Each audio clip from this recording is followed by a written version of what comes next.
ಕುಂಭಾಶಿಯ ಶ್ರೀ ಮಹಾಲಿಂಗೇಶ್ವರ ಹರಿಹರೇಶ್ವರ ದೇವಾಲಯವು ಉಡುಪಿ ಜಿಲ್ಲೆಯ ಕುಂದಾಪುರ ತಾಲ್ಲೂಕಿನಲ್ಲಿರುವ ಅತ್ಯಂತ ಪವಿತ್ರ ಮತ್ತು ಆಧ್ಯಾತ್ಮಿಕ ತಾಣವಾಗಿದೆ. ಇದು ಕೇವಲ ಒಂದು ದೇವಾಲಯವಲ್ಲದೆ ಭಕ್ತರ ಹೃದಯದಲ್ಲಿ ಶಾಶ್ವತವಾಗಿ ನೆಲೆಸಿರುವ ದೈವಿಕ ಕ್ಷೇತ್ರವಾಗಿದೆ. ಈ ದೇವಾಲಯವು ಪ್ರಶಾಂತವಾದ ವಾತಾವರಣದಲ್ಲಿ ನೆಲೆಸಿದ್ದು ಭಕ್ತರು ಮತ್ತು ಸಂದರ್ಶಕರಿಗೆ ಶಾಂತಿ, ಸಮಾಧಾನ ಮತ್ತು ಆಧ್ಯಾತ್ಮಿಕ ಅನುಭವವನ್ನು ನೀಡುತ್ತದೆ. ಈ ಕ್ಷೇತ್ರವನ್ನು ಗೌತಮ ಕ್ಷೇತ್ರವೆಂದು ಕರೆಯಲಾಗುತ್ತದೆ ಏಕೆಂದರೆ ಶ್ರೀ ಹರಿಹರ ಸ್ವಾಮಿಗಳು ಗಂಗೆಯ ಪವಿತ್ರ ಸನ್ನಿಧಿಯಲ್ಲಿ ಇಲ್ಲಿ ವಾಸಿಸುತ್ತಿದ್ದಾರೆ ಎಂಬ ನಂಬಿಕೆ ಇದೆ. ಈ ನಂಬಿಕೆ ದೇವಾಲಯದ ಮಹತ್ವವನ್ನು ಇನ್ನಷ್ಟು ಹೆಚ್ಚಿಸುತ್ತದೆ. ಶ್ರೀ ವಾದಿರಾಜ ಸ್ವಾಮಿಗಳು ತಮ್ಮ ತೀರ್ಥ ಪ್ರಬಂಧದಲ್ಲಿ ಈ ದೇವಾಲಯವನ್ನು ಉಲ್ಲೇಖಿಸಿರುವುದು ಇದರ ಪ್ರಾಚೀನತೆ ಮತ್ತು ಮಹತ್ವವನ್ನು ತೋರಿಸುತ್ತದೆ. ವಾದಿರಾಜರು ತಮ್ಮ ಕಾಲದಲ್ಲಿ ಅನೇಕ ಕ್ಷೇತ್ರಗಳನ್ನು ಸಂಚರಿಸಿ ಅವುಗಳ ಮಹಿಮೆಗಳನ್ನು ವಿವರಿಸಿದ್ದಾರೆ. ಅದರಲ್ಲಿ ಕುಂಭಾಶಿಯ ಹರಿಹರೇಶ್ವರ ಕ್ಷೇತ್ರವು ಒಂದು ವಿಶೇಷ ಸ್ಥಾನ ಪಡೆದಿದೆ. ಈ ಕ್ಷೇತ್ರದಲ್ಲಿ ಹರಿಹರ ರೂಪದಲ್ಲಿ ಮಹಾಲಿಂಗೇಶ್ವರನ ಆರಾಧನೆ ನಡೆಯುತ್ತದೆ. ಹರಿಹರ ಎಂದರೆ ಹರಿ ಮತ್ತು ಹರ ಎಂಬ ಎರಡು ದೈವಿ ಶಕ್ತಿಗಳ ಏಕೀಕರಣ. ಹರಿ ಎಂದರೆ ವಿಷ್ಣು, ಹರ ಎಂದರೆ ಶಿವ. ಈ ದೇವಾಲಯದಲ್ಲಿ ಈ ಎರಡು ಶಕ್ತಿಗಳು ಒಂದೇ ಲಿಂಗದಲ್ಲಿ ಪ್ರತಿಷ್ಠಾಪಿತವಾಗಿದ್ದು ಭಕ್ತರಿಗೆ ದ್ವೈತಾತೀತ ಭಾವವನ್ನು ನೀಡುತ್ತದೆ. ಕುಂಭಾಶಿಯ ದೇವಾಲಯದ ಇತಿಹಾಸವನ್ನು ನೋಡಿದರೆ ಇದು ಶತಮಾನಗಳ ಹಿಂದಿನಿಂದಲೂ ಭಕ್ತರ ಆರಾಧನಾ ಕೇಂದ್ರವಾಗಿದೆ. ದೇವಾಲಯದ ಗರ್ಭಗುಡಿಯಲ್ಲಿರುವ ಲಿಂಗವು ಅತ್ಯಂತ ಪವಿತ್ರವಾಗಿದ್ದು ಅದನ್ನು ಮಹಾಲಿಂಗೇಶ್ವರ ಎಂದು ಕರೆಯಲಾಗುತ್ತದೆ. ಈ ಲಿಂಗವು ಹರಿಹರ ರೂಪವನ್ನು ಪ್ರತಿಬಿಂಬಿಸುತ್ತದೆ. ದೇವಾಲಯದ ವಾಸ್ತುಶಿಲ್ಪವು ದಕ್ಷಿಣ ಭಾರತದ ಶೈಲಿಯನ್ನು ಪ್ರತಿಬಿಂಬಿಸುವಂತಿದ್ದು ಗೋಪುರ, ಗರ್ಭಗುಡಿ ಮತ್ತು ಪ್ರಾಕಾರಗಳು ಶಿಲ್ಪಕಲೆಯ ಅದ್ಭುತ ಉದಾಹರಣೆಗಳಾಗಿವೆ. ದೇವಾಲಯದ ಸುತ್ತಮುತ್ತಲಿನ ಪರಿಸರವು ಹಸಿರುಮಯವಾಗಿದ್ದು ನದಿ ತೀರದಲ್ಲಿ ನೆಲೆಸಿರುವುದರಿಂದ ಭಕ್ತರಿಗೆ ಪ್ರಕೃತಿಯ ಸೌಂದರ್ಯ ಮತ್ತು ದೈವಿಕ ಶಾಂತಿ ಒಂದೇ ಸಮಯದಲ್ಲಿ ಅನುಭವವಾಗುತ್ತದೆ. ಈ ಕ್ಷೇತ್ರದಲ್ಲಿ ಅನೇಕ ಪೌರಾಣಿಕ ಕಥೆಗಳು ಪ್ರಸಿದ್ಧವಾಗಿವೆ. ಗೌತಮ ಋಷಿಯು ಇಲ್ಲಿ ತಪಸ್ಸು ಮಾಡಿದನೆಂಬ ನಂಬಿಕೆ ಇದೆ. ಗಂಗೆಯ ಪವಿತ್ರ ತೀರದಲ್ಲಿ ಹರಿಹರೇಶ್ವರನ ಸನ್ನಿಧಿಯಲ್ಲಿ ಗೌತಮ ಋಷಿಯು ತಪಸ್ಸು ಮಾಡಿದ ಕಾರಣದಿಂದ ಈ ಕ್ಷೇತ್ರವನ್ನು ಗೌತಮ ಕ್ಷೇತ್ರವೆಂದು ಕರೆಯಲಾಗುತ್ತದೆ. ಭಕ್ತರು ಈ ಕ್ಷೇತ್ರಕ್ಕೆ ಬಂದು ತೀರ್ಥ ಸ್ನಾನ ಮಾಡಿ ದೇವರ ದರ್ಶನ ಮಾಡಿದರೆ ಪಾಪಗಳು ನಿವಾರಣೆಯಾಗುತ್ತವೆ ಮತ್ತು ಪುಣ್ಯಲಾಭವಾಗುತ್ತದೆ ಎಂಬ ನಂಬಿಕೆ ಇದೆ. ದೇವಾಲಯದಲ್ಲಿ ಪ್ರತಿ ವರ್ಷ ವಿಶೇಷ ಉತ್ಸವಗಳು ನಡೆಯುತ್ತವೆ. ಮಹಾಶಿವರಾತ್ರಿ ಉತ್ಸವವು ಅತ್ಯಂತ ಪ್ರಮುಖವಾಗಿದ್ದು ಸಾವಿರಾರು ಭಕ್ತರು ಈ ಸಂದರ್ಭದಲ್ಲಿ ದೇವಾಲಯಕ್ಕೆ ಆಗಮಿಸುತ್ತಾರೆ. ಉತ್ಸವದ ಸಮಯದಲ್ಲಿ ದೇವಾಲಯವು ದೀಪಾಲಂಕಾರದಿಂದ ಕಂಗೊಳಿಸುತ್ತಿದ್ದು ಭಕ್ತರ ಭಕ್ತಿ ಗಾನಗಳಿಂದ ವಾತಾವರಣವು ದೈವಿಕವಾಗುತ್ತದೆ. ಹರಿಹರೇಶ್ವರನ ಆರಾಧನೆಗೆ ಸಂಬಂಧಿಸಿದ ವಿಶೇಷ ಪೂಜೆಗಳು ನಡೆಯುತ್ತವೆ. ಈ ಸಂದರ್ಭದಲ್ಲಿ ಭಕ್ತರು ಹರಿಹರನ ದರ್ಶನ ಪಡೆದು ತಮ್ಮ ಜೀವನದಲ್ಲಿ ಶಾಂತಿ, ಸಮೃದ್ಧಿ ಮತ್ತು ಆಧ್ಯಾತ್ಮಿಕ ಬೆಳವಣಿಗೆಗಾಗಿ ಪ್ರಾರ್ಥಿಸುತ್ತಾರೆ. ಕುಂಭಾಶಿಯ ದೇವಾಲಯವು ಕೇವಲ ಧಾರ್ಮಿಕ ತಾಣವಲ್ಲದೆ ಸಾಂಸ್ಕೃತಿಕ ಕೇಂದ್ರವೂ ಆಗಿದೆ. ಸ್ಥಳೀಯ ಜನರು ತಮ್ಮ ಸಂಸ್ಕೃತಿ, ಪರಂಪರೆ ಮತ್ತು ಭಕ್ತಿಯನ್ನು ಈ ದೇವಾಲಯದ ಮೂಲಕ ವ್ಯಕ್ತಪಡಿಸುತ್ತಾರೆ. ದೇವಾಲಯದ ಸುತ್ತಮುತ್ತಲಿನ ಹಳ್ಳಿಗಳು ಮತ್ತು ಪಟ್ಟಣಗಳು ಈ ಕ್ಷೇತ್ರದ ಮಹಿಮೆಯಿಂದ ಪ್ರೇರಿತವಾಗಿವೆ. ಅನೇಕ ಪೀಳಿಗೆಯಿಂದಲೂ ಜನರು ಈ ಕ್ಷೇತ್ರವನ್ನು ತಮ್ಮ ಜೀವನದ ಅವಿಭಾಜ್ಯ ಭಾಗವನ್ನಾಗಿ ಮಾಡಿಕೊಂಡಿದ್ದಾರೆ. ಈ ದೇವಾಲಯದ ಮಹತ್ವವನ್ನು ವಿವರಿಸುವಾಗ ಒಂದು ವಿಶೇಷ ಅಂಶವೆಂದರೆ ಹರಿಹರ ರೂಪದ ಆರಾಧನೆ. ಇದು ದ್ವೈತಾತೀತ ಭಾವವನ್ನು ಪ್ರತಿಬಿಂಬಿಸುತ್ತದೆ. ಸಾಮಾನ್ಯವಾಗಿ ಭಕ್ತರು ಶಿವ ಮತ್ತು ವಿಷ್ಣುವನ್ನು ವಿಭಿನ್ನವಾಗಿ ಆರಾಧಿಸುತ್ತಾರೆ, ಆದರೆ ಇಲ್ಲಿ ಇಬ್ಬರೂ ಒಂದೇ ರೂಪದಲ್ಲಿ ಪ್ರತಿಷ್ಠಾಪಿತವಾಗಿರುವುದರಿಂದ ಭಕ್ತರಿಗೆ ಏಕತೆಯ ಸಂದೇಶ ದೊರೆಯುತ್ತದೆ. ಇದು ಭಾರತೀಯ ತತ್ವಶಾಸ್ತ್ರದ ಮೂಲಭೂತ ಅಂಶವಾದ ಏಕತೆಯನ್ನು ಪ್ರತಿಬಿಂಬಿಸುತ್ತದೆ.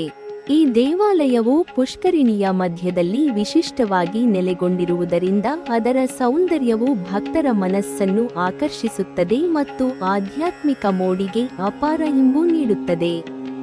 ದೇವಾಲಯದ ಆವರಣವು ಶಿಲ್ಪಕಲೆಯ ಅದ್ಭುತ ಮಾದರಿಯಾಗಿದೆ. ಆಂಜನೇಯ ಶಿಲ್ಪದ ಬಳಿಯಿರುವ ಬಲಭಾಗವನ್ನು ಸೂರ್ಯ ಪುಷ್ಕರಿಣಿ ಎಂದು ಕರೆಯಲಾಗುತ್ತದೆ.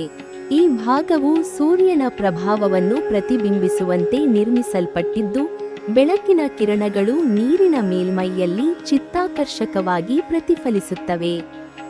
ಮಧ್ವಾಚಾರ್ಯ ಶಿಲ್ಪದ ಬಳಿಯಿರುವ ಎಡಭಾಗವನ್ನು ಚಂದ್ರ ಪುಷ್ಕರಿಣಿ ಎಂದು ಕರೆಯಲಾಗುತ್ತದೆ. ಈ ಭಾಗವು ಚಂದ್ರನ ಶಾಂತತೆಯನ್ನು ಪ್ರತಿಬಿಂಬಿಸುವಂತೆ ವಿನ್ಯಾಸಗೊಳಿಸಲ್ಪಟ್ಟಿದ್ದು, ರಾತ್ರಿ ಸಮಯದಲ್ಲಿ ಚಂದ್ರಕಿರಣಗಳು ನೀರಿನ ಮೇಲೆ ಬೀಳುವಾಗ ಅದ್ಭುತ ದೃಶ್ಯವನ್ನು ಸೃಷ್ಟಿಸುತ್ತವೆ. ಈ ಎರಡು ಪುಷ್ಕರಿಣಿಗಳು ದೇವಾಲಯದ ಆಧ್ಯಾತ್ಮಿಕ ಶಕ್ತಿಯನ್ನು ಸಮತೋಲನಗೊಳಿಸುವಂತೆ ಕಾಣುತ್ತವೆ.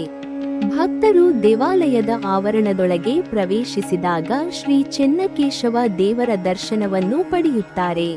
ದೇವರ ದರ್ಶನವು ಭಕ್ತರ ಮನಸ್ಸಿಗೆ ಶಾಂತಿ, ಭಕ್ತಿ ಮತ್ತು ಆನಂದವನ್ನು ನೀಡುತ್ತದೆ. ದೇವಾಲಯದ ಗರ್ಭಗುಡಿಯೊಳಗೆ ಚೆನ್ನಕೇಶವ ದೇವರ ಮೂರ್ತಿ ಅತ್ಯಂತ ಸುಂದರವಾಗಿ ಅಲಂಕರಿಸಲ್ಪಟ್ಟಿದ್ದು, ಭಕ್ತರಿಗೆ ದೈವಿಕ ಅನುಭವವನ್ನು ನೀಡುತ್ತದೆ. ದೇವಾಲಯದ ಸುತ್ತಮುತ್ತಲಿನ ವಾತಾವರಣವು ಶಾಂತ, ಪವಿತ್ರ ಮತ್ತು ಆಧ್ಯಾತ್ಮಿಕ ಶಕ್ತಿಯಿಂದ ತುಂಬಿರುತ್ತದೆ. ಪುಷ್ಕರಿಣಿಯ ನೀರು ಭಕ್ತರಿಗೆ ಶುದ್ಧತೆಯನ್ನು ನೀಡುತ್ತದೆ ಮತ್ತು ದೇವರ ದರ್ಶನವು ಅವರ ಜೀವನದಲ್ಲಿ ದೈವಿಕ ಬೆಳಕನ್ನು ಹರಡುತ್ತದೆ. ಈ ದೇವಾಲಯದ ಇತಿಹಾಸವೂ ಸಹ ಅತ್ಯಂತ ಮಹತ್ವದ್ದಾಗಿದೆ. ಶಿಲ್ಪಕಲೆಯ ನವೀನತೆ, ಶಿಲ್ಪಿಗಳ ಕೌಶಲ್ಯ ಮತ್ತು ಆಧ್ಯಾತ್ಮಿಕ ತತ್ವಗಳು ಇಲ್ಲಿ ಒಂದೇ ವೇದಿಕೆಯಲ್ಲಿ ಸೇರಿವೆ. ಸೂರ್ಯ ಪುಷ್ಕರಿಣಿ ಮತ್ತು ಚಂದ್ರ ಪುಷ್ಕರಿಣಿ ಎಂಬ ಎರಡು ವಿಭಿನ್ನ ಭಾಗಗಳು ದೇವಾಲಯದ ಆಧ್ಯಾತ್ಮಿಕ ಸಮತೋಲನವನ್ನು ಪ್ರತಿಬಿಂಬಿಸುತ್ತವೆ. ಸೂರ್ಯನ ಶಕ್ತಿ ಮತ್ತು ಚಂದ್ರನ ಶಾಂತಿ ಎರಡೂ ಭಕ್ತರ ಜೀವನದಲ್ಲಿ ಸಮತೋಲನವನ್ನು ತರಲು ಸಹಾಯ ಮಾಡುತ್ತವೆ. ದೇವಾಲಯದ ಆವರಣದಲ್ಲಿ ನಡೆಯುವ ಉತ್ಸವಗಳು, ಹಬ್ಬಗಳು ಮತ್ತು ವಿಶೇಷ ಪೂಜಾ ಕಾರ್ಯಕ್ರಮಗಳು ಭಕ್ತರಿಗೆ ಅಪಾರ ಸಂತೋಷವನ್ನು ನೀಡುತ್ತವೆ. ಪುಷ್ಕರಿಣಿಯ ಸುತ್ತಲಿನ ವಾತಾವರಣವು ಹಬ್ಬದ ಸಮಯದಲ್ಲಿ ಇನ್ನಷ್ಟು ಚೈತನ್ಯದಿಂದ ತುಂಬಿರುತ್ತದೆ. ಭಕ್ತರು ದೇವರ ದರ್ಶನವನ್ನು ಪಡೆದ ನಂತರ ಪುಷ್ಕರಿಣಿಯ ನೀರಿನಲ್ಲಿ ಸ್ನಾನ ಮಾಡುವುದರಿಂದ ಶುದ್ಧತೆಯನ್ನು ಅನುಭವಿಸುತ್ತಾರೆ. ಈ ದೇವಾಲಯವು ಕೇವಲ ಶಿಲ್ಪಕಲೆಯ ಅದ್ಭುತ ಮಾದರಿಯಲ್ಲ, ಅದು ಆಧ್ಯಾತ್ಮಿಕ ಶಕ್ತಿಯ ಕೇಂದ್ರವಾಗಿದೆ. ಸೂರ್ಯ ಪುಷ್ಕರಿಣಿ ಮತ್ತು ಚಂದ್ರ ಪುಷ್ಕರಿಣಿ ಎಂಬ ಎರಡು ಭಾಗಗಳು ದೇವಾಲಯದ ಸೌಂದರ್ಯವನ್ನು ಹೆಚ್ಚಿಸುತ್ತವೆ ಮತ್ತು ಭಕ್ತರಿಗೆ ದೈವಿಕ ಅನುಭವವನ್ನು ನೀಡುತ್ತವೆ. ಶ್ರೀ ಚೆನ್ನಕೇಶವ ದೇವರ ದರ್ಶನವು ಭಕ್ತರ ಜೀವನದಲ್ಲಿ ಶಾಂತಿ, ಭಕ್ತಿ ಮತ್ತು ಆನಂದವನ್ನು ಹರಡುತ್ತದೆ. ಈ ರೀತಿಯಾಗಿ ಪುಷ್ಕರಿಣಿಯ ಮಧ್ಯದಲ್ಲಿ ನೆಲೆಗೊಂಡಿರುವ ದೇವಾಲಯವು ತನ್ನ ವಿಶಿಷ್ಟ ವಿನ್ಯಾಸ, ಶಿಲ್ಪಕಲೆ, ಆಧ್ಯಾತ್ಮಿಕ ಶಕ್ತಿ ಮತ್ತು ದೈವಿಕ ಅನುಭವಗಳಿಂದ ಭಕ್ತರ ಮನಸ್ಸನ್ನು ಆಕರ್ಷಿಸುತ್ತದೆ. ಇದು ಕೇವಲ ಒಂದು ದೇವಾಲಯವಲ್ಲ, ಅದು ಭಕ್ತರ ಜೀವನದಲ್ಲಿ ದೈವಿಕ ಬೆಳಕನ್ನು ಹರಡುವ ಪವಿತ್ರ ಕೇಂದ್ರವಾಗಿದೆ. ಆನೆಗುಡ್ಡೆ ಶ್ರೀ ವಿನಾಯಕ ದೇವಸ್ಥಾನವು ಕರ್ನಾಟಕದ ಆಧ್ಯಾತ್ಮಿಕ ನಕ್ಷೆಯಲ್ಲಿ ಅತ್ಯಂತ ಪ್ರಮುಖ ತಾಣಗಳಲ್ಲಿ ಒಂದಾಗಿದೆ. ದೇವಾಲಯದ ಹಿಂಭಾಗದಿಂದ ಸುಮಾರು 30 ಮೆಟ್ಟಿಲುಗಳನ್ನು ಹತ್ತಿದರೆ ಭಕ್ತರು ಈ ಪ್ರಸಿದ್ಧ ದೇವಾಲಯವನ್ನು ತಲುಪುತ್ತಾರೆ. ಈ ಮೆಟ್ಟಿಲುಗಳು ಕೇವಲ ಕಲ್ಲಿನ ಮೆಟ್ಟಿಲುಗಳಲ್ಲ, ಅವು ಭಕ್ತಿಯ ಹಾದಿಯ ಸಂಕೇತವಾಗಿವೆ. ಪ್ರತಿಯೊಂದು ಹೆಜ್ಜೆಯೂ ಭಕ್ತನ ಮನಸ್ಸನ್ನು ಶುದ್ಧಗೊಳಿಸುವಂತೆ, ಆತ್ಮವನ್ನು ದೇವರತ್ತ ಕೊಂಡೊಯ್ಯುವಂತೆ ಭಾಸವಾಗುತ್ತದೆ. ಮೆಟ್ಟಿಲುಗಳನ್ನು ಹತ್ತುವಾಗ ಭಕ್ತರು ತಮ್ಮ ಮನಸ್ಸಿನಲ್ಲಿ ಶ್ರೀ ಗಣೇಶನ ನಾಮವನ್ನು ಜಪಿಸುತ್ತಾ ಆಧ್ಯಾತ್ಮಿಕ ಶಕ್ತಿಯನ್ನು ಅನುಭವಿಸುತ್ತಾರೆ. ಆನೆಗುಡ್ಡೆಯ ಪರ್ವತದ ಮೇಲೆ ತಲುಪಿದಾಗ ಶ್ರೀ ವಿನಾಯಕನ ಸಾನ್ನಿಧ್ಯವು ಭಕ್ತರಿಗೆ ಶಾಂತಿ, ಸಮಾಧಾನ ಮತ್ತು ಆಧ್ಯಾತ್ಮಿಕ ತೃಪ್ತಿಯನ್ನು ನೀಡುತ್ತದೆ. ಈ ದೇವಾಲಯದ ಸುತ್ತಮುತ್ತಲೂ ಇನ್ನೂ ಅನೇಕ ದೇವಾಲಯಗಳಿವೆ. ಶ್ರೀ ಅಯ್ಯಪ್ಪ ಸ್ವಾಮಿ ದೇವಾಲಯವು ಭಕ್ತರಿಗೆ ತಪಸ್ಸಿನ ಶಕ್ತಿಯನ್ನು ನೆನಪಿಸುತ್ತದೆ. ಅಯ್ಯಪ್ಪ ಸ್ವಾಮಿ ಭಕ್ತರಿಗೆ ಧೈರ್ಯ, ಶಕ್ತಿ ಮತ್ತು ತ್ಯಾಗದ ಮಾರ್ಗವನ್ನು ತೋರಿಸುತ್ತಾನೆ. ಈ ದೇವಾಲಯದಲ್ಲಿ ವಿಶೇಷವಾಗಿ ಮಕರ ಸಂಕ್ರಾಂತಿ ಸಮಯದಲ್ಲಿ ಭಕ್ತರ ಸಂಚಾರ ಹೆಚ್ಚಾಗುತ್ತದೆ. ಅಯ್ಯಪ್ಪನ ಭಕ್ತರು ತಮ್ಮ ಜೀವನದಲ್ಲಿ ನಿಯಮ, ಶಿಸ್ತು ಮತ್ತು ಭಕ್ತಿಯನ್ನು ಅಳವಡಿಸಿಕೊಂಡು ದೇವರ ಅನುಗ್ರಹವನ್ನು ಪಡೆಯಲು ಪ್ರಯತ್ನಿಸುತ್ತಾರೆ. ಇದರ ಪಕ್ಕದಲ್ಲೇ ಶ್ರೀ ದುರ್ಗಾ ಪರಮೇಶ್ವರಿ ದೇವಾಲಯವಿದೆ. ದುರ್ಗಾ ಪರಮೇಶ್ವರಿ ದೇವಿ ಶಕ್ತಿ, ಧೈರ್ಯ ಮತ್ತು ರಕ್ಷಣೆಯ ಸಂಕೇತ. ಈ ದೇವಾಲಯದಲ್ಲಿ ನಡೆಯುವ ನವರಾತ್ರಿ ಉತ್ಸವವು ಭಕ್ತರಿಗೆ ಅಪಾರ ಆಧ್ಯಾತ್ಮಿಕ ಅನುಭವವನ್ನು ನೀಡುತ್ತದೆ. ಭಕ್ತರು ದುರ್ಗಾ ದೇವಿಯ ಆರಾಧನೆಯ ಮೂಲಕ ತಮ್ಮ ಜೀವನದಲ್ಲಿ ಅಡಚಣೆಗಳನ್ನು ನಿವಾರಿಸಿಕೊಂಡು ಶಕ್ತಿಯ ಮಾರ್ಗವನ್ನು ಅನುಸರಿಸುತ್ತಾರೆ. ದುರ್ಗಾ ಪರಮೇಶ್ವರಿ ದೇವಾಲಯದ ಸುತ್ತಮುತ್ತಲಿನ ವಾತಾವರಣವು ಶಕ್ತಿಯ ತೇಜಸ್ಸಿನಿಂದ ತುಂಬಿರುತ್ತದೆ. ಅದೇ ರೀತಿ ಶ್ರೀ ಲಕ್ಷ್ಮೀನಾರಾಯಣ ದೇವಾಲಯವು ಭಕ್ತರಿಗೆ ಸಂಪತ್ತು, ಸಮೃದ್ಧಿ ಮತ್ತು ಧರ್ಮದ ಮಾರ್ಗವನ್ನು ತೋರಿಸುತ್ತದೆ. ಲಕ್ಷ್ಮೀ ದೇವಿಯ ಅನುಗ್ರಹದಿಂದ ಭಕ್ತರು ತಮ್ಮ ಜೀವನದಲ್ಲಿ ಆರ್ಥಿಕ ಸಮೃದ್ಧಿಯನ್ನು ಪಡೆಯುತ್ತಾರೆ. ನಾರಾಯಣನ ಸಾನ್ನಿಧ್ಯವು ಭಕ್ತರಿಗೆ ಧರ್ಮ, ನೀತಿ ಮತ್ತು ಸತ್ಯದ ಮಾರ್ಗವನ್ನು ಅನುಸರಿಸಲು ಪ್ರೇರಣೆ ನೀಡುತ್ತದೆ. ಈ ದೇವಾಲಯದಲ್ಲಿ ನಡೆಯುವ ವೈಕುಂಠ ಏಕಾದಶಿ ಉತ್ಸವವು ಭಕ್ತರಿಗೆ ಅಪಾರ ಆಧ್ಯಾತ್ಮಿಕ ಸಂತೋಷವನ್ನು ನೀಡುತ್ತದೆ. ಈ ಎಲ್ಲ ದೇವಾಲಯಗಳು ಒಂದೇ ಸ್ಥಳದಲ್ಲಿ ಇರುವುದರಿಂದ ಆನೆಗುಡ್ಡೆ ಪ್ರದೇಶವು ಆಧ್ಯಾತ್ಮಿಕವಾಗಿ ಶ್ರೀಮಂತ ತಾಣವಾಗಿದೆ. ಭಕ್ತರು ಇಲ್ಲಿ ಬಂದು ಒಂದೇ ಸಮಯದಲ್ಲಿ ಗಣೇಶ, ಅಯ್ಯಪ್ಪ, ದುರ್ಗಾ ಮತ್ತು ಲಕ್ಷ್ಮೀನಾರಾಯಣ ದೇವರ ಅನುಗ್ರಹವನ್ನು ಪಡೆಯುತ್ತಾರೆ. ಇದು ಭಕ್ತರಿಗೆ ಅಪಾರ ಆಧ್ಯಾತ್ಮಿಕ ಶಕ್ತಿಯನ್ನು ನೀಡುತ್ತದೆ.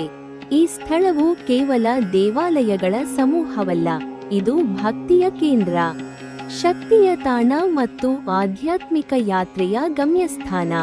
ಆನೆಗುಡ್ಡೆಯ ಈ ಆಧ್ಯಾತ್ಮಿಕ ತಾಣವು ಭಕ್ತರಿಗೆ ದೇವರ ಅನುಗ್ರಹವನ್ನು ನೀಡುವುದರ ಜೊತೆಗೆ ಅವರ ಜೀವನದಲ್ಲಿ ಶಾಂತಿ, ಸಮೃದ್ಧಿ ಮತ್ತು ಧೈರ್ಯವನ್ನು ತುಂಬುತ್ತದೆ.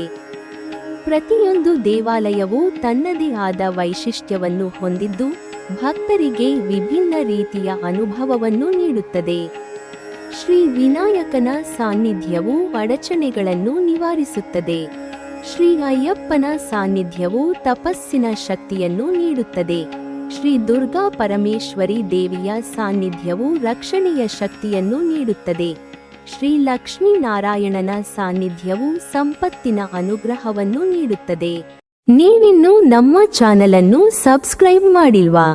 ಹಾಗಾದರೆ ಈ ಕೂಡಲೇ ನಮ್ಮ ಇತಿಹಾಸ ದರ್ಶನ ಚಾನೆಲ್ ಅನ್ನು ಸಬ್ಸ್ಕ್ರೈಬ್ ಮಾಡಿ ಮತ್ತು ಪಕ್ಕದಲ್ಲಿರುವ ಬೆಲ್ ಐಕಾನ್ ಅನ್ನು ಪ್ರೆಸ್ ಮಾಡಿದರೆ ನಮ್ಮ ಹೊಸ ವಿಡಿಯೋಗಳನ್ನು ನೋಡಬಹುದು.